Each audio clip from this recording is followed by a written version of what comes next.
Welcome to episode 6 of WoTTalk, or Wheel of Time Talk. In this episode, we will be talking about our favorite plotline summaries, some spoiler-free discussion, and some spoiler-filled discussion. And we're going to start off with a comment from Austin Waddles. Hashtag WoTTalk. How long does it take you to make a WoTTalk video if you include editing and all of that?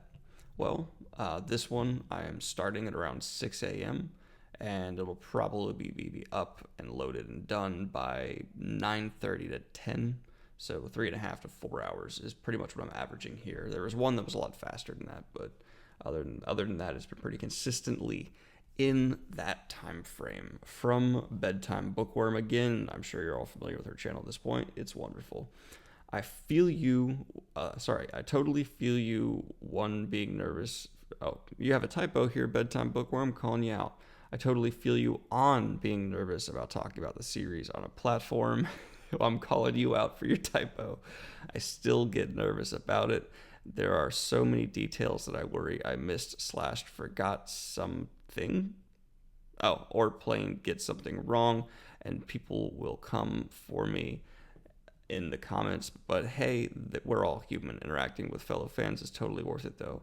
I've had a few people tell me I'm wrong about stuff, but mostly minor, like pronunciation, or it's just an opinion. LOL. Yeah, I still feel that like every day. Every time I make a video about anything, even book reviews, and I like give an opinion on a book, I'm really afraid people are gonna be like, "You're wrong. That didn't happen. You didn't even read the book." You, and I'm like, I did, and I hate that people say stuff like that, and it's happened. But I had someone accuse me of not reading Harry Potter after I did one of my summaries, and I was like, you think I'm going to try to summarize a book I've never read? And of all the books for a millennial to have never read, you think I've never read Sorcerer's Stone? Seriously. Moving on. All right. So we have another one from Sonia Orendi. Gotta say, it's cool to see my comment called out and discussed at length. Thanks, of course, and I'm happy to do it. Okay. Cosmere Talk. We want Cosmere Talk from someone with the username Knights Radiant. It seems like you might be a little bit biased there, Knights Radiant.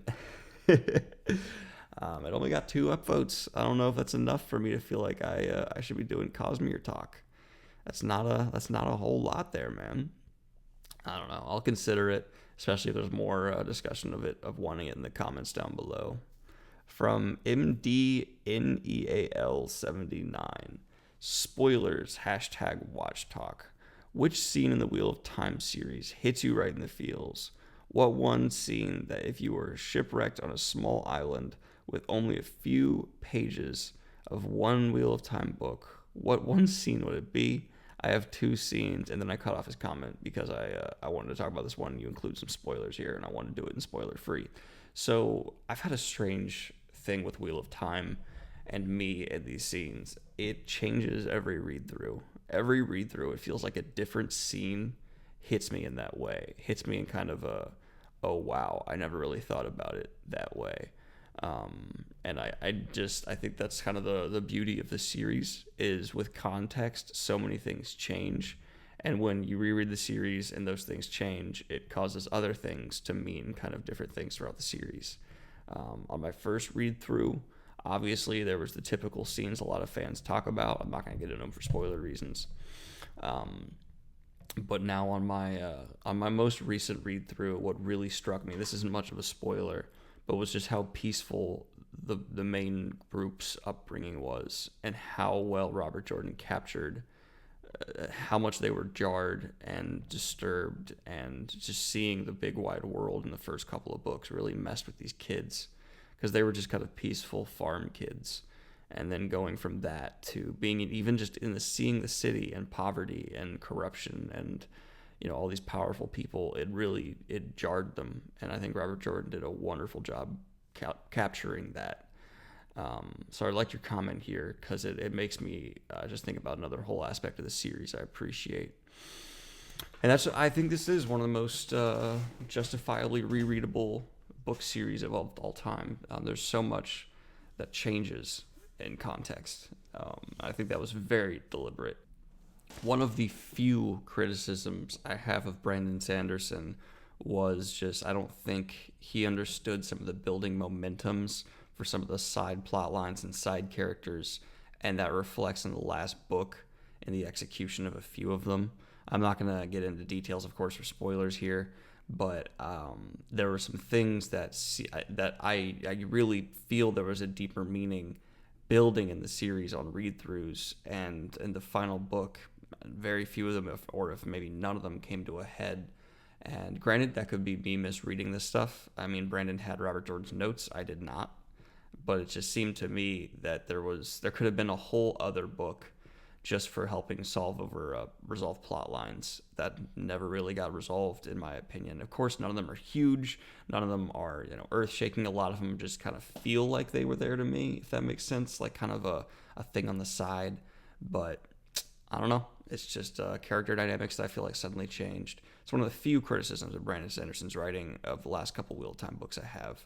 But jumping on into the plot line summaries here. So a lot of these are not super spoilery. They're vague enough and joking enough that it's like, if you don't know exactly what they're talking about, you wouldn't probably really know what's going on. That being said, proceed at your own risk. Some of them you definitely can fill in blanks and figure out what they're talking about. So I'm going to start with some of the more spoilery-free ones and then get more into the spoiler-filled ones as we go along. A lot of them are early on spoilers, though, so I don't know. Feel free to go at your own risk. All right. Group of women argue over who rightfully owns a bull. I like that one quite a bit. So, favorite plot line summary from Senate. Oh, I didn't read the name of the last one. I'm a jerk. Adrian Newton. Sorry about that, man. And then for the next one, Santini Star. Favorite plotline summary. The chosen one falls in love with 3 women. They love him back, share him, and even become best friends. That sounds like a fantasy story if I ever heard one. I like that. Rebel sect taken over by upstart farm girl. I enjoy that quite a bit. Nihilist elderly man spends 3 books picking on his reborn former bully and is stabbed repeatedly. That took me a while to figure out exactly what you were talking about, but after I got it, that's got to be the cleverest one. That one's really good. I enjoy that. Favorite plotline summary: a gambler tries to run away from battle, ends up becoming a general. That's from Puya Shirazi. From Gabriel Cooper, premier world leader caught in 4-way. That sounds very French. Okay. Oh, and the nihilist elderly man one's from Christopher Dupre. I need to get better at saying y'all's names. From Anton Uzonov, lucky boy kidnaps illegal immigrant, ends up marrying her. That one's good. Royalty from M. Daniil 79. Hey, how's it going again? Royalty hating farm boy marries empress. And then Ben Guam responds accidentally, which I appreciate that. Nikolov Tizikhanov. Oh man, you are Eastern European as hell. Friendly giant has worst wedding ever. I disagree with that one, but I can't get into it. From Connor Kleck at 110. Redhead plays jack-o'-lantern with feminists. Sheepherder reenacts Freaky Friday with psychopathic philosopher. Yeah, that one's accurate. From George East in reference to Rand using Colton Cowell. Man uses small person to clean his taint. Oh man. Okay. Philip Lee. Big Bag Wolf plays Mario to rescue his princess. I enjoy that. That one I like more than I know most people will. That one's just for me. From Zach Granat, Magic Jesus gets out of his Elmo phase. I read that wrong. Magic Jesus gets out of his emo phase with the help of altitude sickness. Wonderful one. Although I think I like my my missaying it better. His Elmo phase. Someone needs to rewrite the entire Wheel of Time with Randolph Thor as Elmo. Just that needs to happen. Oh my god.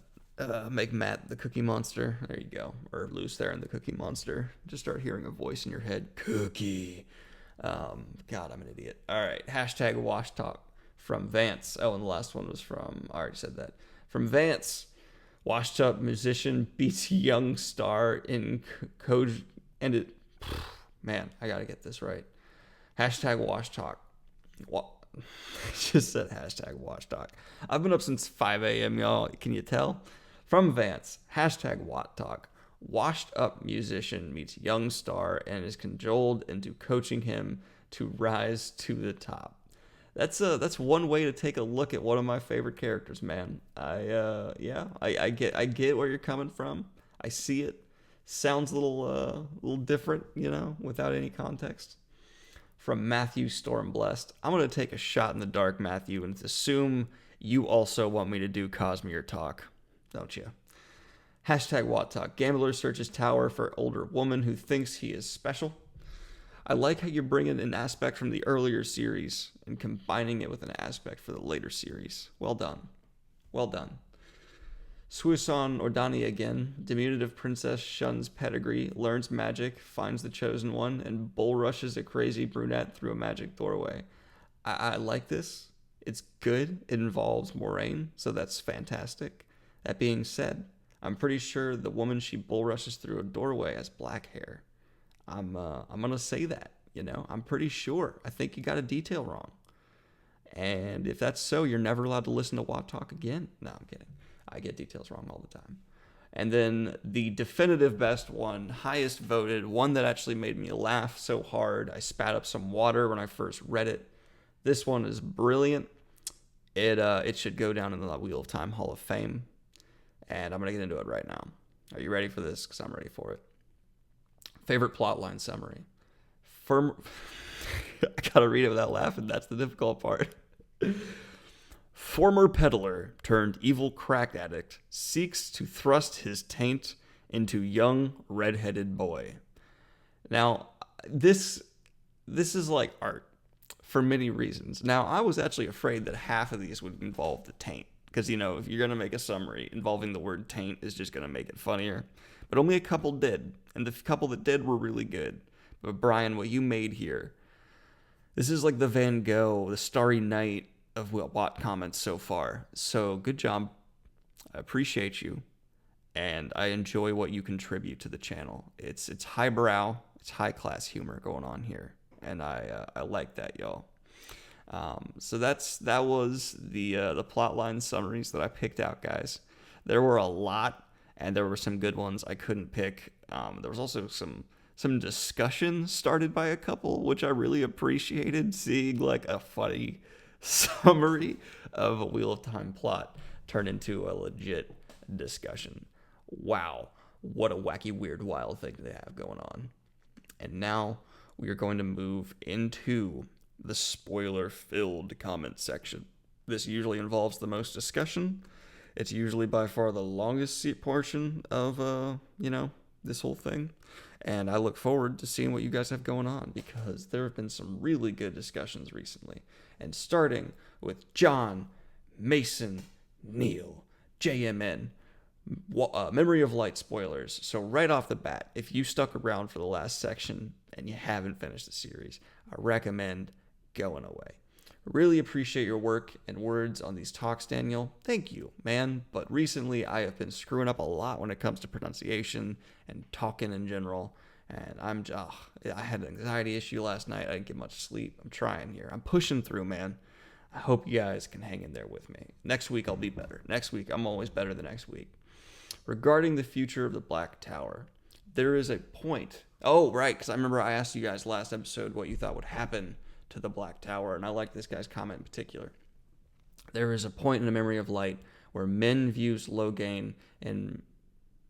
Oh, sorry, I just skipped like 4 lines reading that. There's a point in A Memory of Light when Min views Logain in Matt's command tent and still sees his aura of glory to come. Yes, he breaks the last remaining seals on the prison, leading to Rand's success, but I wonder if Logain will come to glory in leading the Ashman of the Black Tower to a recognized position of power in the Fourth Age.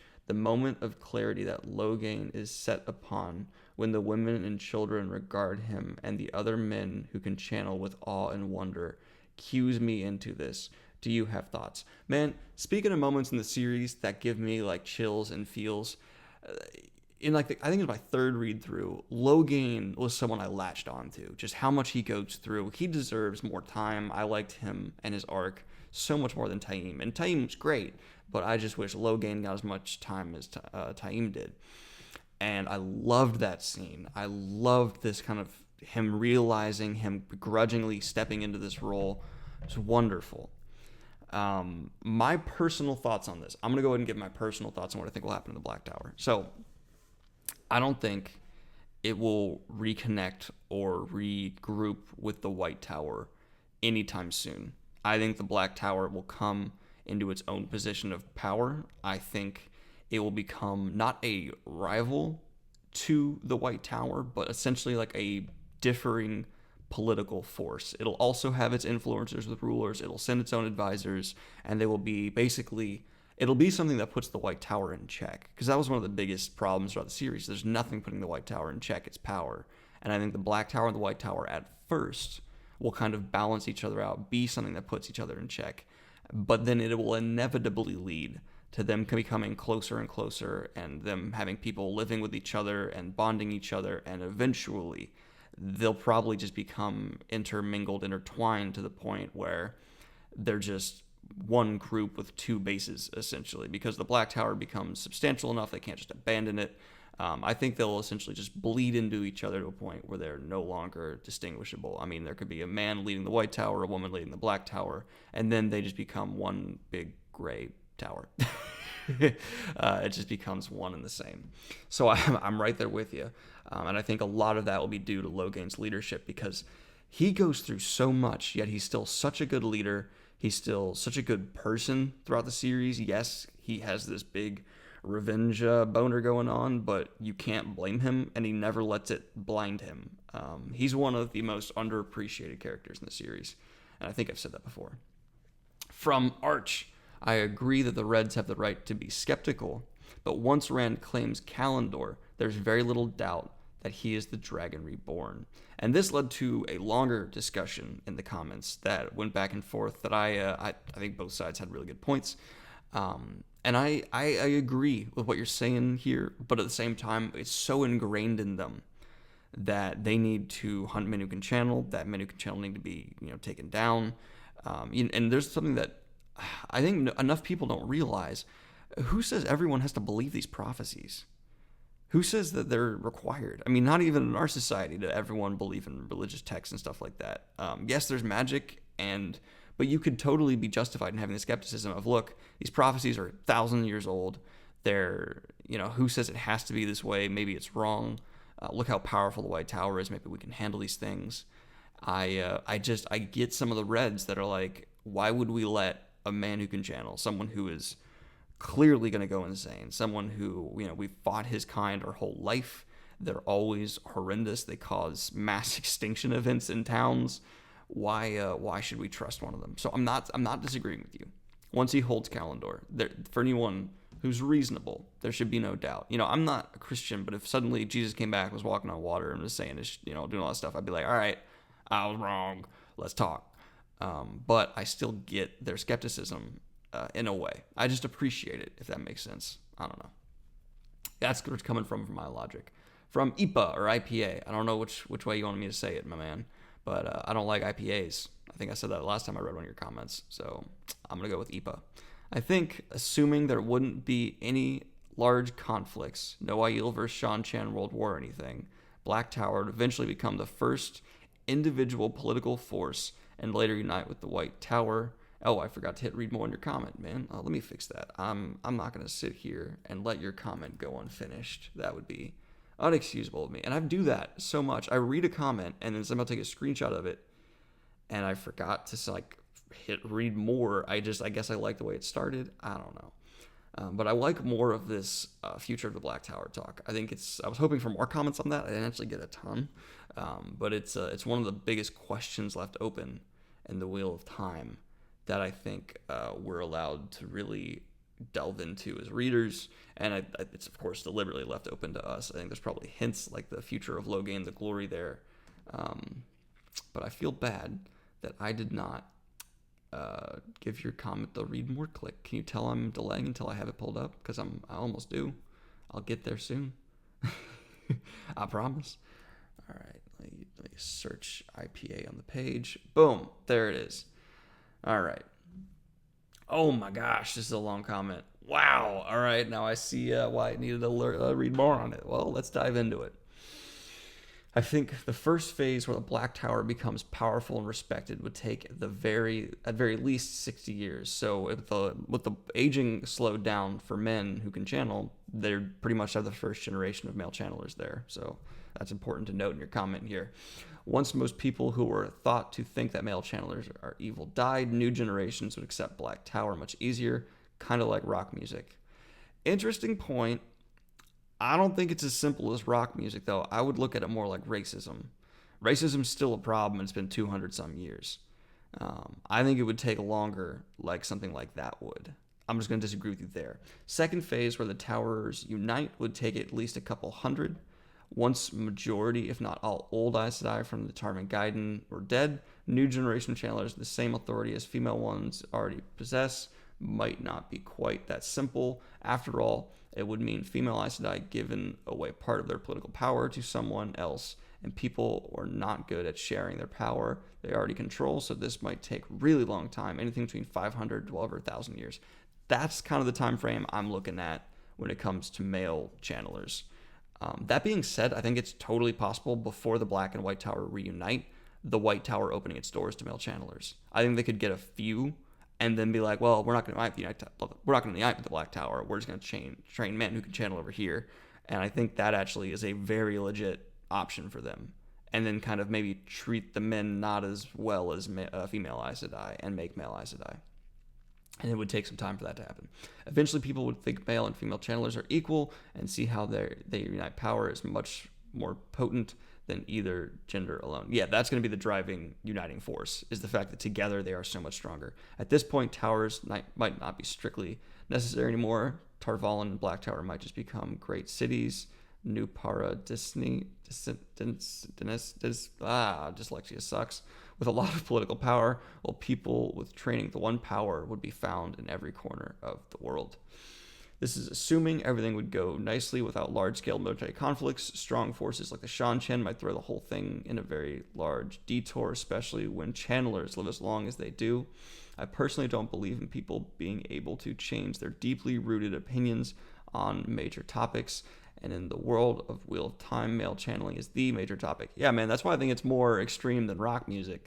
This is why I don't think White Tower could completely start trusting male channelers, not until its leaders are majority new generation of Aes Sedai. All right, when it comes to, and I think in normal people, it's going to take a longer time. If your dad is telling you back in my day the male channelers are crazy, they're liars, they're manipulators, they're going to go insane and ruin the world, that's going to stick with you. It's going to take more than a generation for that sentiment to go away among normal people. When it comes to Ajah's new purpose, at first I think only Red would go through any major change. We know what their new purpose is. Their new purpose is to basically check on the Black Tower and guard and watch them and bond men who can channel. Greens would probably help hunting out the last remains of the Dark Friends and Shadowspawn. They would, and I have a theory where the Green Ajah is going to go afterward. I'll talk about it after this comment. I doubt the Green would change too much over time. They still know Shadow is out there, even if Dark One can't directly touch the world. Green might become the Ajah to make sure people won't forget this. They would become the more specialized Browns. I disagree. Reds would become Ajah that studies the application of Sayadin and Sayadar. That actually seems like a natural progression of them working with the Black Tower. They would also become another specialized Brown Ajah, but in a completely different way. Assuming the Black Tower would keep growing in strength, which would almost certainly happen. Yep. They might take some influence from the They might take some influence from the ways White Tower do things, but in the long run, Black Tower might actually affect White Tower more. Oh, for sure. At some point, Aes Sedai would realize they need help from male channelers to work and research more effectively, and at this point, different people's interests would start bleeding across the Ajah borders more and more, and eventually there would be no Ajahs, just people working on stuff they want to research and improve. You've lost me there. I think the Ajahs are going to stick around. I think it's way too, because it's much more about individual purpose. I mean, that's the point of the Ajahs. It's people researching what they want to research. They just join a group that's like-minded like them. I don't know. I don't think the Ajahs are going anywhere. Personal opinion. There's no right answer here. But this would also mean that eventually some information would be forgotten. As you know, memories turn to legends. I'm not going to read all that, but I appreciate it. Have you thought of making a Discord server? I'm sure there are plenty of people who would be interested in a server for WoTTalk. I don't even know how to do that, and I've got enough on my plate right now. Thank you, though. Okay, my theory for the Greenes. Seanchan. I think my theory for the Greenes is doing whatever they can to stop and free women, or stop the Seanchan from taking more women anywhere in the world, and to free the women the Seanchan already have. Because I do not believe the White Tower can abide by that aspect of the treaty. I think they will do whatever possible to get back the women they lost and to prevent the Seanchan from ever stepping foot in the main Rand land area ever again. I think they'll be trying to push them out, and if there is any major wars, it'll be due to that. I actually don't think the Seanchan will be the aggressors. I think after the last battle, they'll be content with the land they have, but watching women abused, watching all this happen, I think the White Tower is going to flip, and I think they're going to go do what they need to do, and I think the Black Tower will be with them, and it's a matter of, are they strong enough to take on the Seanchan Empire? And my thoughts is if they get the Aiel with them, and they get a lot of the nations with them, possibly, but on their own, certainly not. The Seanchan's power, their might is so much greater than any individual country in the main wetlands that it boggles my mind how huge they are. And I like that Robert Jordan introduced this force that was pretty much unquestioned in power. It took the Dragon Reborn stepping into the battlefield to stop them repeatedly. And even then, he had to push himself with things like Kalendor. So after all this settles, it comes a matter of, okay, the Seanchan have taken a large swath of land. They're probably satisfied just leading it. They haven't been shown to be unreasonably power hungry. And after seeing, what Rand has done, they probably do respect his treaty. And it settles on the White Tower's shoulders of, can they just abide the Seanchan doing this? Now, people are going to say, well, the Seanchan are going to eventually stop leashing women after, all the revelations that have come to them come to the surface. And I think that'll take at least a couple generations, because again, that's ingrained in their society. It can't just happen in a few years. And I don't think the White Tower is willing to wait those generations. I think they would be the ones to blink first and do something. Just my thoughts, though. No right or wrong opinions. Moving on from that. I know I hit read more in your comment. I know I did. I don't know why the screenshot was terrible. All right. From Mikas Gaming, the main problem with the Red Ajah was that they were willing to bend the rules when it suited them, treated all men with disdain, and were so used to dealing with the worst of society, the nuclear bombs, as you called them. Yeah, I do call them that. They forget that one day the world would need one of those nukes to stop the real enemy. Think about it. Had the Reds been successful, the world, in the cycle at least, loses to the shadow. When you are a hammer, everything starts to look like a nail and all that. Oh, interesting point. And this one actually, again, started some really good discussion on the Red Ajah. If you guys want to see a good discussion, go to the comment section of the last WoTTalk. Check this out. I like what you're saying here, that with the nuclear bomb metaphor, it works, that eventually maybe one of these will be needed. But you got to understand, there's a lot of people who think, no, a nuclear bomb will never be needed. There's people who hate that we nuked Japan, and I think the Red Ajah would fall into that. They think, no, there's other means, and it's an unnecessary evil, to extend the metaphor even further. Again, I'm bringing in real hardcore politics here to my WoTTalk. I don't mean to do that, but I'm not of that opinion. But I believe the Red Ajah is. I just think they're more. I'm not saying they're right. I just think it's understandable. That's it. I'm not willing to condemn them entirely. And we met some Reds that were really good people. They just were trying to do the best to what they thought was protecting the world. It's like when people hate on Nynaeve for really nagging and talking down to the people from Emond's Field. The more you read into her character, the more you realize she's trying to protect people that she views as her responsibility. Reds are like that to extension all the way across the world. They want to protect. It's not, for a lot of them, it's not about hunting and killing men. They don't want to do that. It's about protecting people who have been hurt by these terrible events that happen with male channelers. So that's my thought on that. I'm not saying they're right. I'm just saying I get it. From Liam Habib. Hey man, how's it going? I recognize your name. Menacing another plot summary. Menacing shaved woman from postmodern Texas kinkily tie up young men in order to state their lust for domination. Man, that one has some interesting aspects to it, and the reason I chose your comment was your explanation below. Spoilers-ish. Knowing the Seanchan are geographically from Texas in an age after ours really changed my opinion on them. All I can think of is Tuon with 3 teeth, wearing suspenders, and clinging to a shotgun while chasing Rand. The most menacing civilization in Rand land are just more advanced Texans. Wow, LOL. Where did you get that information? Where is it ever said that Seanchan is postmodern Texas? Did Robert Jordan say that? I need a source on that, and I'm going to do some Googling, but if someone can provide one, appreciate it.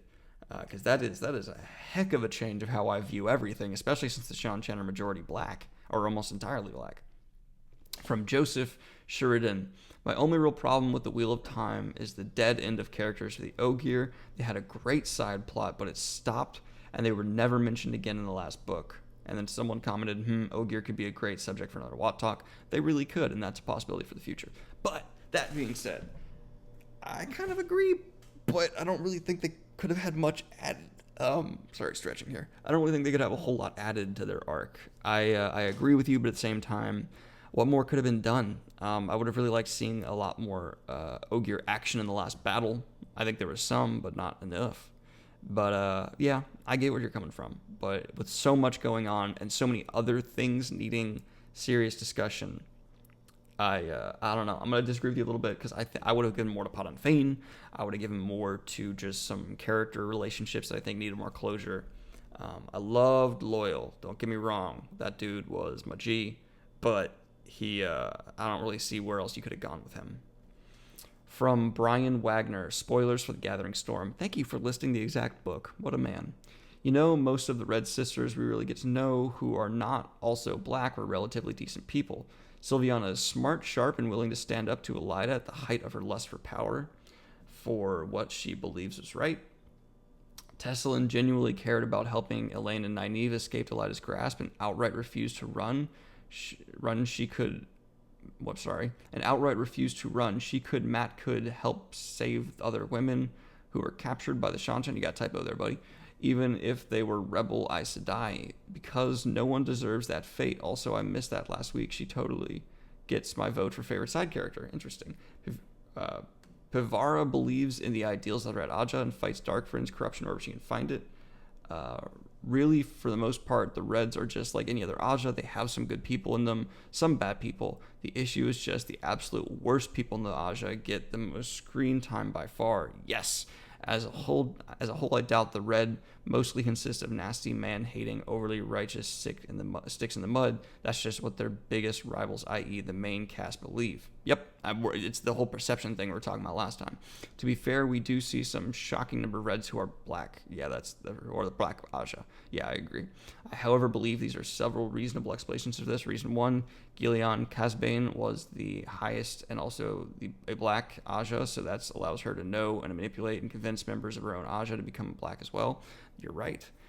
Reason 2, Alviarn is fighting a silent war with Moraine and Swan to find and capture and gentle the Dragon Reborn before he could seize power. It makes sense that she would recruit her because people who could fulfill this role. Lastly, third reason, the Red Ajah has no warders. Most other Aes Sedai are actually a package deal where you have to convince not only them to join the Shadow, but their warder as well.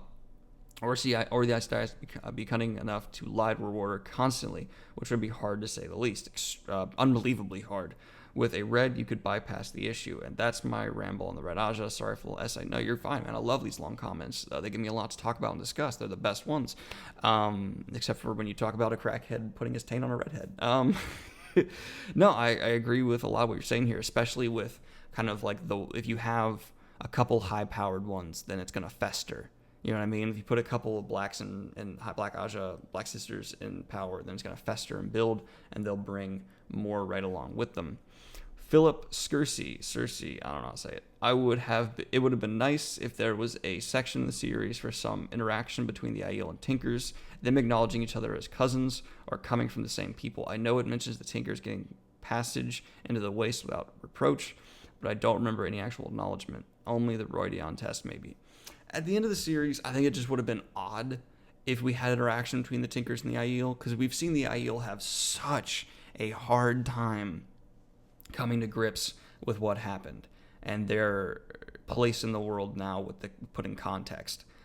And I think if there was any interaction with them and any kind of Aiel coming to be okay with it, it would have felt rushed, because that takes that would take multiple books to be believable, in my opinion, to have the Aiel come to terms with it, because you got to look at the what happened to the Aiel when they realized that, which I really liked, versus their response. So I disagree. I think it would have taken so much time.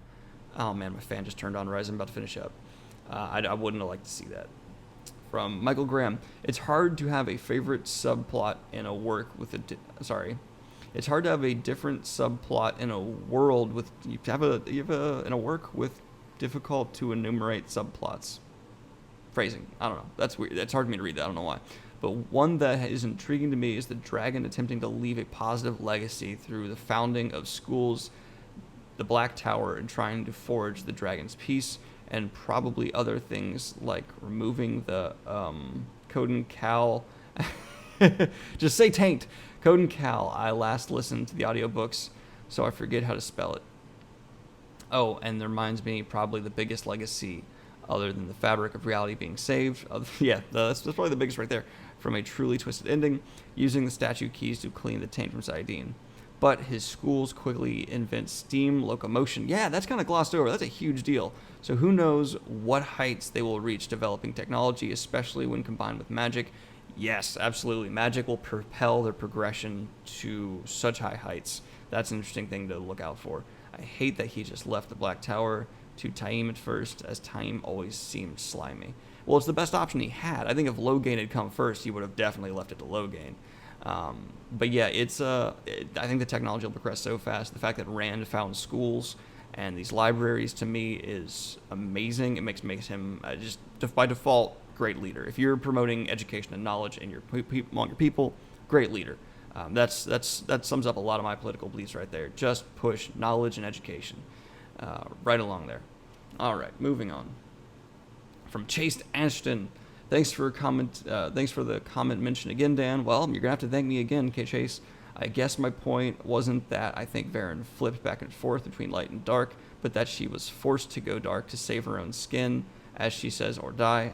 I meant that she was gray in the ideology that she has to be bad. She has to do bad things for the greater good. She is gray in the way we all are. The majority of us are on the much lighter side of gray, but ultimately we are imperfect.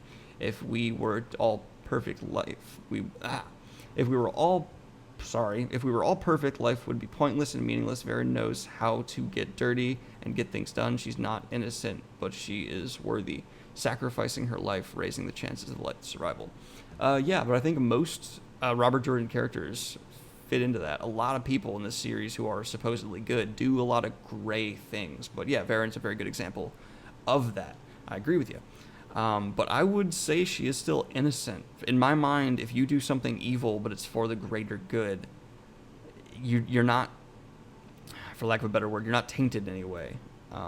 It's something you had to do. You made the call. And if you make the wrong choice, you're unable to do what needs to be done. That, in my mind, is where you start getting a bad side to you. I would judge a character who's not able to take a step they need to take.